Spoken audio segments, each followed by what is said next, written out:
सहेंगे, नहीं सहेंगे, नहीं सहेंगे। बड़ी बार माफी मांग, माफी मांग, माफी मांग, बड़ी बार माफी मांग, माफी मांग, माफी मांग, अमित शाह माफी मांग, माफी मांग, माफी मांग। बस इस्तीफा दो, इस्तीफा दे, इस्तीफा दे, इस्तीफा दो। इस्तीफा दे, इस्तीफा दे। साथियों, आप सभी क्रांतिकारी जय भीम नवोत्थान, जय भीम नवोत्थान, जय संविधान, जय संविधान, जय जोहार, जय जोहार, जय मंडल, जय मंडल, जय बहुजन समाज। जय बहुजन समाज। आप लोग को जैसा पता है कि जो अमित शाह हैं तड़ी पार, इन्होंने भी हाल ही में कहा कि इतने बार जैसे अंबेडकर एक फैशन बन गया है।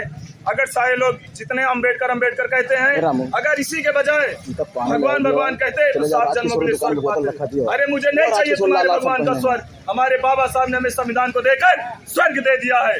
क्योंकि आपका जो मनुस्मृति है, जिससे भगवान को आप कह रहे हैं, जो आप बताते हैं कि उन्हीं के द्वारा रचित है, वो हम लोगों को अछूत का दर्जा देता है। वही आपके भगवान के द्वारा हमें मंदिर में नहीं हलने दिया जाता है, उसी भगवान के घर में हमें हलने नहीं दिया जाता है। तब आपका भगवान कहाँ रहता है? जब हमारी बहन बेटियों के साथ में रेप होता है, हत्या होती है, बलात्कार होता है, तब कहाँ आपका भगवान रहता है?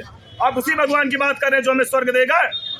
हमें स्वर्ग नहीं चाहिए, हमें बाबा साहब ने स्वर्ग दे दिया है। हमारी महिलाओं को स्तन ढकने का अधिकार नहीं था, आज बाबा साहब के सम्मान में भी वही तुम्हारे भगवान तब भी थे जब हमारे कमर में झाड़ू बंधी रहती थी, हमारे गले में मटकी बंधी रहती थी, हमें अछूत कहा जाता था। तब तुम्हारे भगवान कहाँ थे? तब हमको दे देते।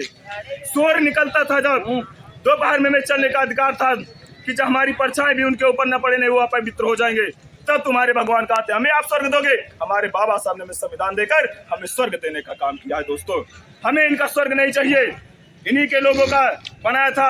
जब हमें तालाब में पानी पीने का अधिकार नहीं था, तालाब में जानवर पानी पी सकता, लेकिन हमें पानी पीने का अधिकार नहीं हुआ करता था। दोस्तों, ये हमें स्वर्ग देंगे, इनके भगवान हमें स्वर्ग देंगे।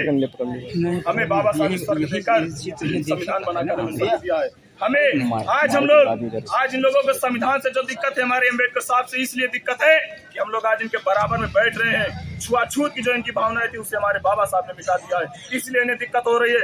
आज हम लोग सूट बूट में टहल रहे हैं, इसलिए इन लोगों को दिक्कत हो रही है। दिक्कत नहीं होगी, कोई राजा होगा, अगर आप उसके बराबर बैठने लग जाएंगे तब उसको दिक्कत नहीं होगी। आप नौकर होकर मालिक बनने लग जाएंगे तब उसे दिक्कत नहीं होगी, होगी दिक्कत। इसीलिए इन लोगों को दिक्कत हो रही है।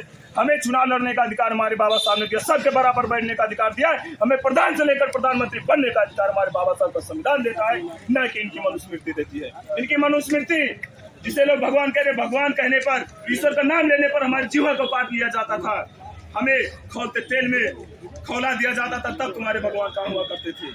तब तुम्हारे भगवान नहीं थे, तब हमें स्वर्ग दे देते। तो जानते कौन सी गारंटी ले तुम्हें स्वर्ग मिलेगा? तुम्हें लाइसेंस मिल गया स्वर्ग देने का, आप हमें स्वर्ग दोगे? हमारे बाबा साहब ने हमें स्वर्ग दे दिया है। आज ये स्वर्ग से, ये कोई स्वर्ग से कम नहीं है। आज हम लोग यहाँ पर बैठ के जो आंदोलन कर रहे हैं, बाबा साहब कर रहे हैं।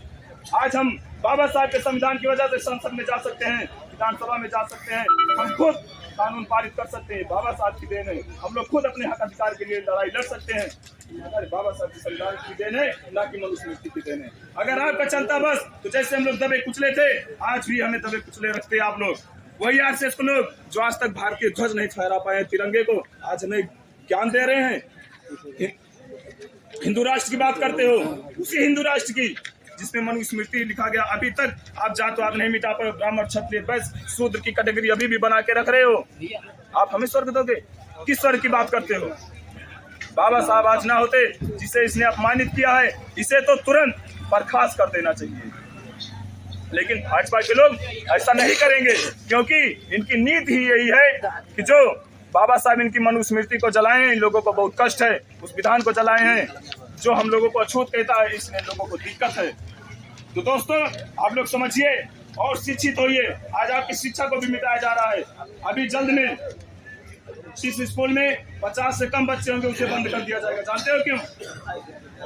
27,000 विद्यालय बंद किए गए। जानते हो क्यों? क्योंकि हम लोगों के पास शिक्षा के अलावा कुछ भी नहीं है। न हमारे पास धन है, न धरती है, हमारे पास केवल एक चीज है, वो शिक्षा।